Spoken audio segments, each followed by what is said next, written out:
Hi friends, welcome to my channel. ఈరోజు video ఏంటంటే నిజాయితీకి అవినీతికి ఉండే ఒక స్టోరీ అండి. ఆ, నచ్చితే ఈ వీడియో నచ్చితే లైక్ చేయండి, సబ్స్క్రైబ్ చేయండి. అలాగే ఈ స్టోరీ విన్న తర్వాత మీ ఒపీనియన్ని కమెంట్ బాక్స్లో చెప్పండి. ఇది ఒక అవినీతి ఆఫీసర్కి, నిజాయితీగా ఉన్న ఆఫీసర్కి ఉండే ఒక స్టోరీ అండి. ఇది మలయాళం మూవీలో తీశారు. చాలా చక్కగా చూపించారు. చిన్న కాన్సెప్ట్ చాలా చక్కగా చూపించారు. అది తమిళ్లో అయితే పట్టాభిరామన్ సినిమా పేరు. అది నేను ఈ మధ్యనే చూసాను, జయరామ్ హీరో. తెలుగులో కూడా రిలీజ్ చేశారనమాట. అది సర్కారు వారి ఆఫీసర్. అది యూట్యూబ్లో ఉంది, మీరు చూడండి. తప్పక చూడాల్సిన మూవీ అయితే ఇదండి. ఈ మూవీ స్టోరీ ఏంటంటే, జయరాము ఒక వంట తెలిసిన మనిషి, చాలా బాగా మంచిగా కుక్ చేస్తాడు.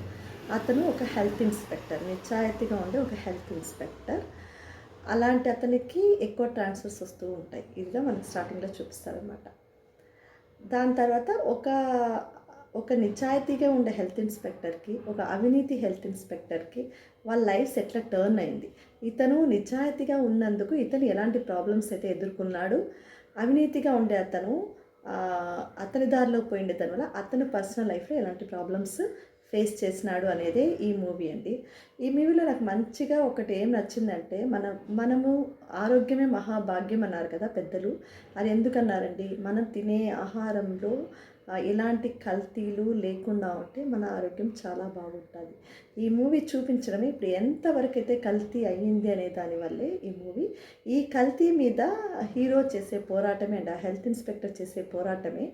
లాస్ట్ వరకు ఈయన విన్ అవుతాడా లేదా అనేది మనం ఈ మూవీలో చూడాలి. తప్పకుండా చూడండి, యూట్యూబ్లో ఉంది. సర్కారు వారి ఆఫీసర్, జయరామ్ హీరో. దాని తర్వాత దీంతో ఒక తమాషైన ఒకే ఒక విషయం ఏంటంటే, నాకు బాగా నచ్చిన విషయం, అతనికి మ్యారేజ్ కాదు, అమ్మాయిలు చాలామందిని వెతికి క్యాన్సిల్ అయిపోతూ వస్తుంది. ఇతనే క్యాన్సిల్ చేస్తాడు. ఎందుకంటే అమ్మాయికి రసం పెట్టడం రాదు అని అన్నమాట. సో ఇదైతే నాకు చాలా బాగా నచ్చింది. ఎందుకంటే ప్రతి ఒక్కరు ఇలా గనక రసం బాగా పెట్టే వాళ్ళనే సెలెక్ట్ చేసుకుంటే అసలు చాలామందికి పెళ్ళిలేవు కావు. కానీ ఈ కాన్సెప్ట్ అయితే చాలా బాగుందండి. సో మీరు కూడా చూడండి ఈ మూవీ. అండ్ మూవీ చూసిన తర్వాత మీ అభిప్రాయం కమెంట్ బాక్స్లో నాకు చెప్పాలి. Thank you so much. Bye.